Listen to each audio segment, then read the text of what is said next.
At 1 a.m., my wife's screen lights up again, and she turns her shoulder like I'm the threat. That's when I stop asking what's wrong with us and start asking what's been compromised. My name is Ryan Caldwell. I used to wear a uniform and sleep wherever my rifle hit the dirt. Now I run corporate cybersecurity for North Peak Energy and live in a house that costs more than my first platoon's entire gear budget. Seattle looks clean from our windows. Glass, water, lights that never quit. Inside, it's been 4 months of a different kind of combat. The kind where nothing is loud, but everything is hostile. Emily hasn't touched me in 4 months. Not a sleepy hand on the chest. Not a lazy kiss. Not a half-hearted reach in the dark. She sleeps facing away like I'm heat she can't stand. If I shift too close, she pulls back like my skin is an inconvenience. Tonight, the house is in night mode. The smart lights are dimmed. The security panel glows faintly in the hall. The thermostat holds steady like it's proud of itself. And at 1 a.m., her phone buzzes. Not a long ring, just that sharp, private vibration that feels like a secret being tapped out in Morse code. Emily's eyes open fast. Too fast. She doesn't look confused. She looks ready. She rolls slightly and shields the screen from me with her shoulder, thumb moving in quick, practice strokes. The light from it paints her cheekbone, makes her look younger, happier. Not for me. I keep my breathing even. Marines learn early. Anger is loud. Control is quiet. You okay? I ask like I'm asking about the weather. She doesn't look at me. Go back to sleep. Her voice isn't tired. It's irritating, like I'm interrupting something important. I stare at the ceiling until my eyes burn. Then I get up without a word.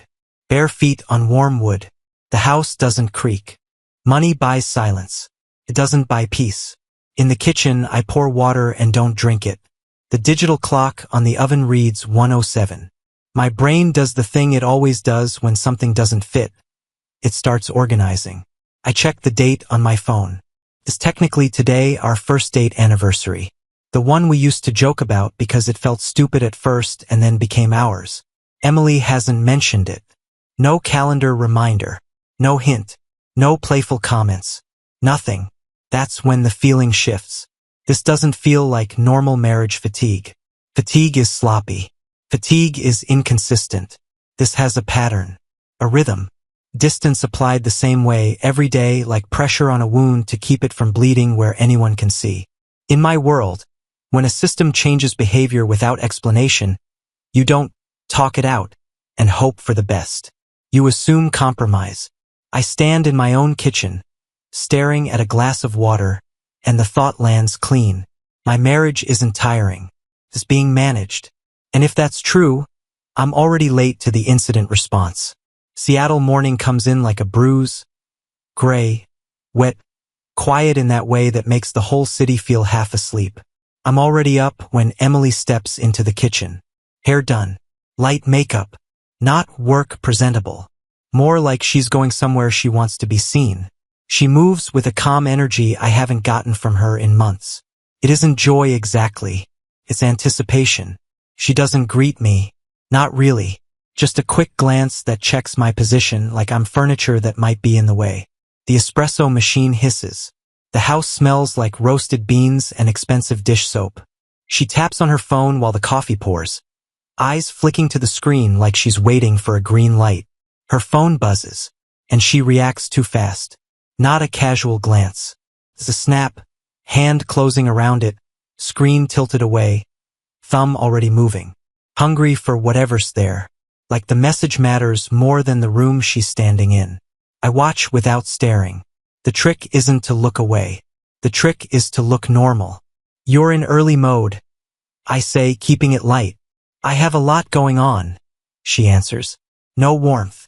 No edge either. Just that flat, efficient tone she uses when she wants the conversation to end. I nod and open my laptop at the island like I'm checking email. I'm not. I'm watching her reflection on the dark screen. She's dressed better than usual. Fitted coat. Clean shoes. Earrings she hasn't worn in a while. She checks herself in the microwave door like it's a mirror. The attention isn't for me. That part is obvious. What's the day look like? Ask. Still dealing with Tokyo? She doesn't hesitate. That's what hits me first. Yeah, she says smoothly, like she's reading from a script she's already memorized. Tokyo office is a mess. Calls, reviews, a couple escalations. I might be late. She takes a sip, eyes down, calm as a surgeon. But I know something she doesn't. Tokyo is closed. Not rumored. Not maybe downsizing. Closed weeks ago. I was in a leadership briefing where it came up, buried under a slide deck about restructuring. I remember because the room got quiet for half a second, like everyone was acknowledging the people who'd get wiped off the org chart. I don't correct her. I don't react. I don't do the husband thing where you scramble for reassurance. I just let the lie exist. Because a lie like that isn't a mistake. It's not a slip. It's too clean. Too comfortable. It's been practiced in her mouth until it sounds like the truth. She grabs her bag and moves toward the door, checking her phone one more time on the way out. She pauses just long enough to type a final message. Then she looks at me like she remembers I'm there. Don't wait up, she says. It's a normal sentence. In our house, it lands like a warning. The door seals behind her with that expensive, soft latch. The smart lock clicks. The security cameras continue recording like always. I sit alone in a kitchen that looks staged for a magazine and feel something settle in my chest. Cold, heavy, certain. Arguments can be fixed. Silence can be worked through. Distance can heal if it's honest. But a clean lie means you're not in the same reality anymore. It means you're being handled. And it means the person you married has already chosen what you're allowed to know. I close my laptop, still calm, and finally admit the thing my instincts have been circling since 1 a.m. This isn't drifting. This is concealment. The moment her car leaves the driveway, the house feels bigger. Not empty, just honest. No performance. I don't pace. I don't text. I don't do anything that would show up later out of desperation. I go to my home office, shut the door, and sit the way I used to sit before a mission brief. Still, squared up, breathing slowly. In my world, you don't swing on shadows. You confirm. First rule. Don't tip your hand. Emily lives in this house like it's a stage, but it's also a system, smart locks, cameras, a mesh network, connected devices all talking. People forget those conversations leave traces. They think silence means nothing happened. Silence is data. I start with what's mine and what I'm authorized to see. Nothing exotic. Nothing sloppy. Just the same discipline checks I do at work when something feels off. Log reviews, location histories on shared services, baseline behavior versus anomalies. Patterns show up fast when you stop pretending you don't see them. Her phone and car data line up with a new routine. Midday gaps that don't fit meetings or errands. The timing is too consistent. The windows are too clean. Not random. Scheduled. Then the geography starts repeating. Bellevue. Not downtown. Not a client site. Not her usual loop. A tight cluster of pings that keep circling the same few blocks like an orbit. I cross-reference with mundane things. Mileage that's higher than it should be. Charges that don't match her too tired nights. Little lifestyle upgrades that appeared without explanation. A new skincare brand. A boutique clothing purchase. 2 dinners priced like celebrations. Not convenience. On their own, each one is nothing. Together, they form a picture sharp enough to cut. I pull public address records and business listings, not breaking into anything, just confirming the physical world against the digital one. The cluster lands on a discreet boutique hotel that advertises privacy like it's a feature. My jaw tightens once. Then it relaxes. This is how it always goes. People think betrayal is chaos. Most of the time, it's routine. It's calendar blocked. It's repeatable. I save everything into a clean folder structure, time-stamped, labeled, organized the way you'd build an evidence package, not a jealous husband spiral. Because I'm not confronting without a map. And now I have the first edge of one. That night at the office, the building feels like it's holding its breath. After-hours lighting, empty halls, the low hum of cooling systems that never sleep. I've always liked server rooms for that reason. Machines don't pretend. I'm down there for legitimate work. A routine security review, audit trail checks, cleanup. The kind of thing nobody questions because it keeps the company alive.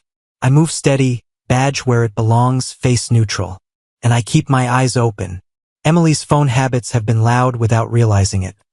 The way she shields the screen, the way she reacts to certain notifications like they're oxygen. HR comes up more than it should for a married woman who hates talking about her day.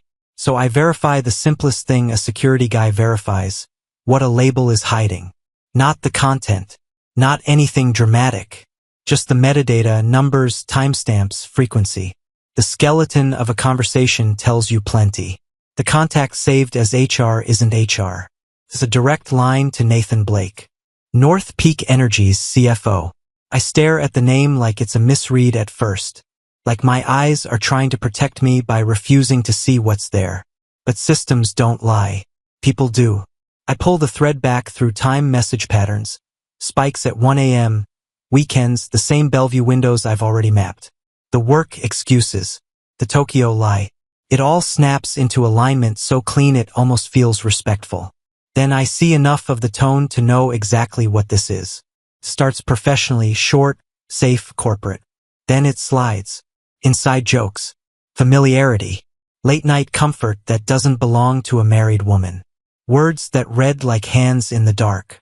And then the contempt. Not shouted. Not emotional. Casual. Like they're discussing an old appliance that still turns on but isn't worth keeping. Harmless. Disposable. That's what they call me. My body doesn't explode. My hands don't shake. I don't give them the satisfaction of a reaction they'll never see. I just go still. Because betrayal is bad. But betrayal with coordination is something else. It means two people looked at my life and decided it was theirs to edit. And now the betrayal has a face. A title. A man I can put in a room under light with consequences.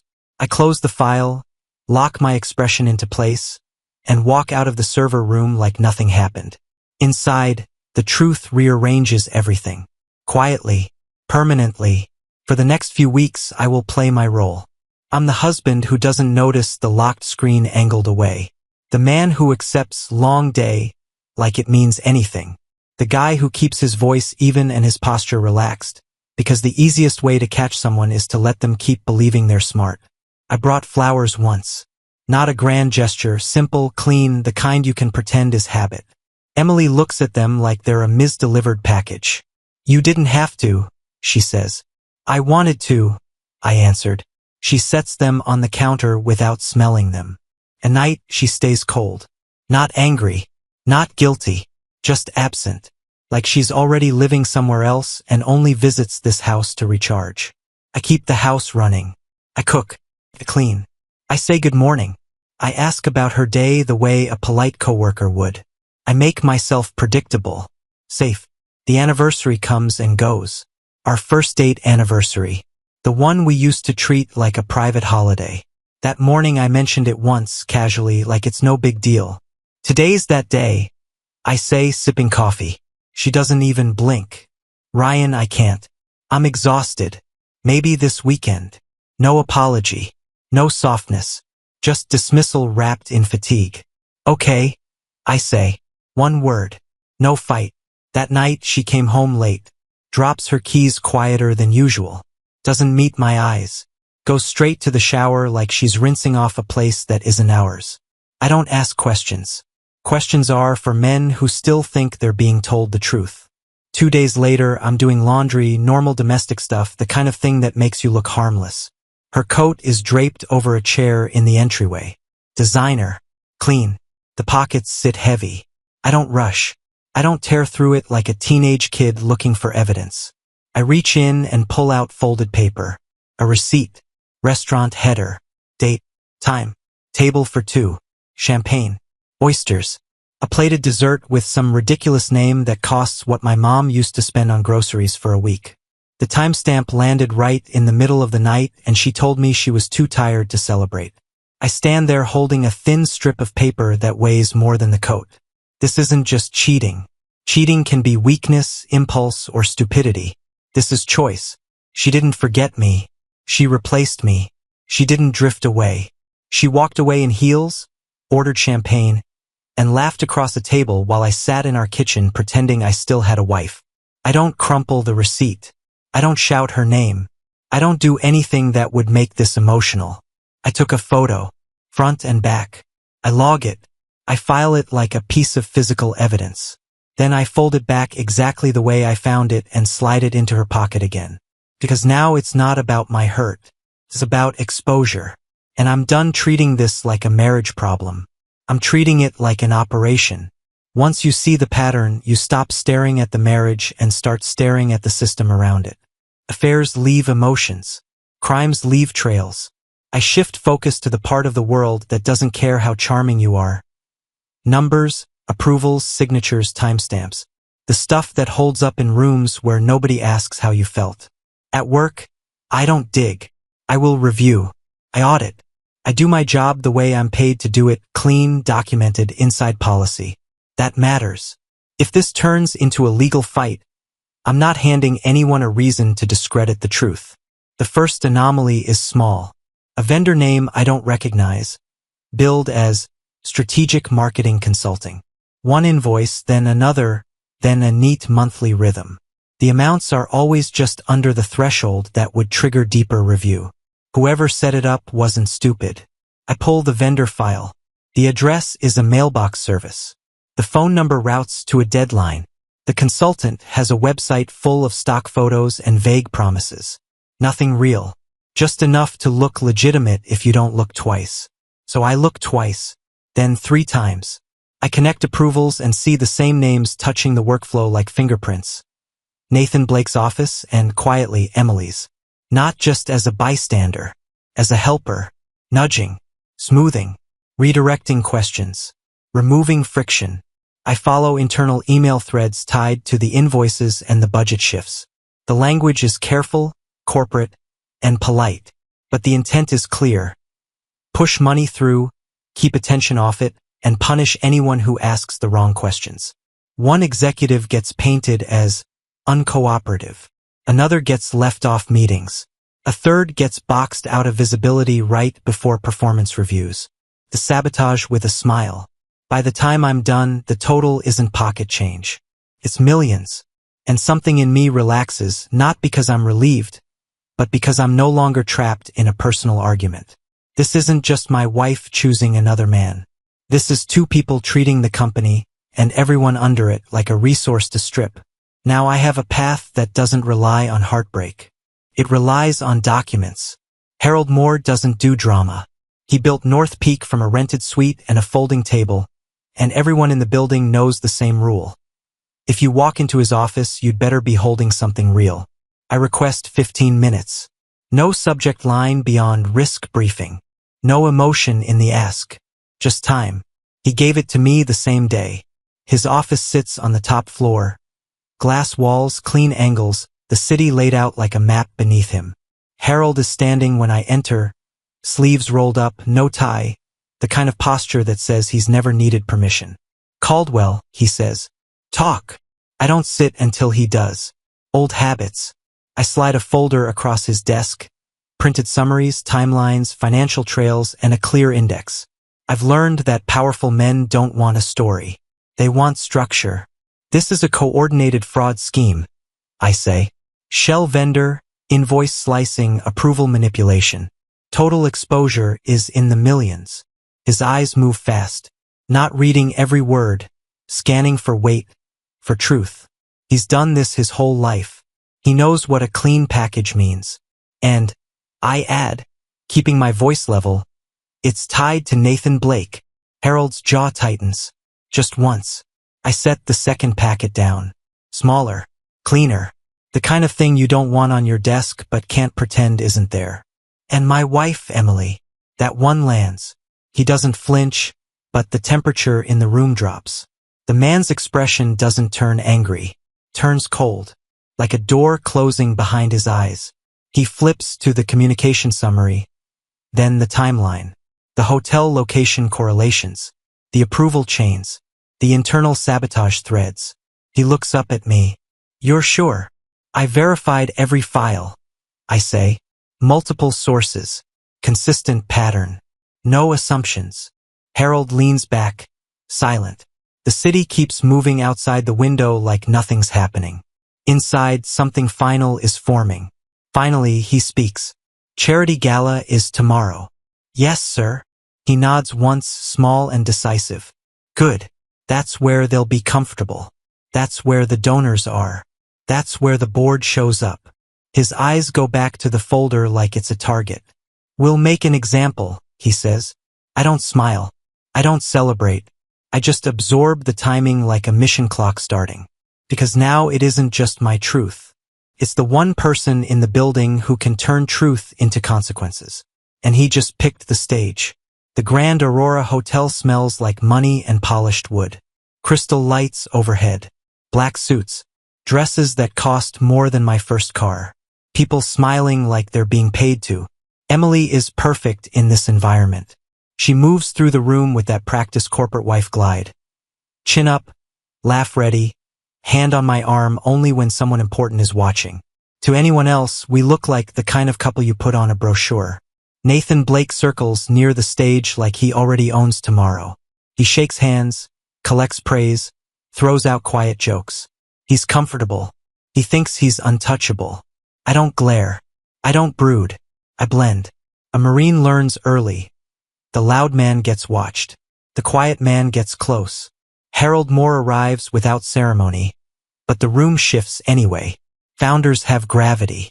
He walks straight to the front, exchanges a few words with event staff, then takes the stage like it belongs to him because it does. He taps the mic once. Smiles at the crowd. The smile doesn't reach his eyes. Thank you for being here, he says. Tonight is about integrity, what we give, what we build, and what we protect. People nod. They clap at the right times. Emily leans toward a donor and smiles, relaxed, like she's already won. Then Harold turns slightly and gestures to the screen behind him. The display lights up. At first, it looks like a normal corporate slide. Clean fonts, neat headings, a timeline, a chart. Everyone stays polite. Then the subject line appears. Vendor payments, irregularities. Numbers scroll. Approvals, dates, names. Nathan's smile falters for half a second, then tries to come back. Harold keeps going. We've discovered a breach of trust within our leadership. The screen changes again. Message timestamps. Frequency spikes. Late-night patterns. A contact label, HR. Then the real name beside it, Nathan Blake. The room doesn't gasp. It does something worse. It goes quiet. Emily stiffens beside me. Her hand tightens on my arm. Not affectionate now. Possessive, panicked, like she can squeeze reality back into place. Harold doesn't raise his voice. He doesn't need to. He turns the page for them. Not intimate, not graphic, just enough to prove what it is. Coordination, deception, contempt. Evidence that belongs in a board packet and a courtroom, not a ballroom. Nathan takes a step back like he's going to slip out. Security is already there. Two men in dark suits move in smooth, practiced angles and block him without a scene. Nathan's eyes dart, calculating exits that aren't available. Emily's breathing changes. Shorter, faster. She leans into me and hisses, low and sharp, "Fix this." I look at her for the first time all night. Her eyes aren't pleading. They're demanding, like I owe her rescue. I keep my voice calm. I verified every file. That's when it hits her. Not that she's caught. That I didn't stumble into the truth. I built it, labeled it, handed it to the one man in the room who would pull the trigger in public. Her grip loosens like her body finally understands she's holding on to someone she can't move anymore. On stage, Harold closes the folder in front of everyone without touching paper. And that, he says, is the last time North Peak energy will be used by people who mistake access for entitlement. The silence that follows isn't confusion. Its consequences are arriving. Fallout doesn't come with sirens. It comes with email subject lines and locked doors. By the next morning, North Peak's internal directory looks like it's been through a controlled burn. Nathan Blake's profile is gone. Not inactive. Gone. The kind of deletion that tells everyone who matters that the company has already decided the outcome. My phone lights up with the predictable wave. Colleagues checking in, friends fishing for gossip, a couple people acting like they always saw it coming. I answer none of it. Noise doesn't help. Noise is how people get pulled back into fights they've already won. At the office, legal moves fast when the evidence is clean. Termination paperwork. Forensic imaging. Vendor freezes. A quiet visit from auditors who don't smile. When Harold Moore makes a decision, the building aligns around it. Nobody wants to be the person who hesitated. Emily doesn't call right away. She texts. That's how she's always done it when she wants control. Drop words like hooks, make you respond, make you participate. We need to talk. This is getting out of hand. Ryan, answer me. I read them once and put the phone face down. No response is a response. I spent weeks building a record. During that time, I also built something else. Separation. I changed every code in the house the same way I would rotate credentials after a breach. Smart locks, garage opener, alarm panel, guest codes, even the access rules on the cameras. Our home went from shared to secured in under 10 minutes. Then I packed. Not in a rage. Not throwing drawers across the room. Calm, methodical, respectful to the fact that I'm not a teenager. I used gloves for anything I thought might become evidence later. Fingerprints, claims, accusations. I photographed every item before it went into a box. Dated it. Logged it. Clean chain of custody even in my own garage. You don't win these situations by being the angriest man in the room. You win by being the man nobody can paint as unstable. By late afternoon, her things are stacked in neat columns. Clothes, shoes, toiletries, personal documents. No jewelry she didn't purchase herself. No shared property. No or anything. I'm not petty, but I'm not generous either. Generosity is for people who acted in good faith. I print the papers when my lawyer confirms the language is tight. Divorce petition. Temporary restraining order request because I don't trust what panic will make her do, and because I'm done letting my home be a revolving door for her moods. When the Seattle rain starts, it's steady and cold. The kind that soaks through everything and makes the city feel like it's shrinking. At 8:17 p.m., the driveway camera pings. Emily is at the front door. No umbrella. Hair pinned back like she tried to look composed and lost the fight. The coat was darkened by water. Her face is sharp with anger and fear both. Like she can't decide which one will work better on me. She goes straight for the keypad. One attempt. Red light. Second attempt. Red light. A third, faster, like speed can beat a system. Red light again. She pounds the door with the side of her fist. Not a polite knock. A demand. I don't rush to open it. I walk over at an even pace, like I'm answering a delivery. I slide the security chain into place and open the door halfway. Cold air and rain smell push in. Emily looks at the chain first. Then she looks at me like she's offended the house is obeying me. Open it, she says. No. Her eyes flick down to my hands. I'm holding a folder. White paper. Clean edges. What is that? She asks, already knowing. Divorce papers, I say. And a restraining order. She laughs once, sharp and fake. You're insane. I don't blink. Read them. She reaches for the folder and I don't give it up right away. I hold it between us like a line drawn in ink. You locked me out, she says, voice rising. You can't do that. This is my house too. It was, I answered. When you were still my wife. That lands. Not because it's clever. Because it's true. Her face tightens and she switches tactics like she's flipping through a mental playbook. Ryan, you don't understand what happened, she says softer now. This got twisted. Harold, he made it public. I didn't want it like that. I finally handed her the folder. You wanted it private because private lets you deny it. She grips the papers and scans the first page like she expects it to change if she hates it hard enough. This is retaliation, she spits. You're doing this because you're embarrassed. I'm doing this because you're not safe for my life, I say. Emotionally, financially, professionally. You weren't tired. You weren't confused. You were lying on purpose. Her mouth opens, then closes. She tries to push forward like if she can just get inside, she can reclaim territory. The chain stops her. Let me in, she says. We can talk. Like adults. We are talking, I tell her. From here. Rain runs off her chin. Her eyes shine, but it's not soft. It's frustrating. She's realizing the leverage is gone. You think you're some kind of hero, she says. You think you won. I'm not a hero, I say. I'm just done. She glances past me into the house, looking for something. Photos on the wall, signs of me breaking. Anything she can use to tell herself I'm still reachable.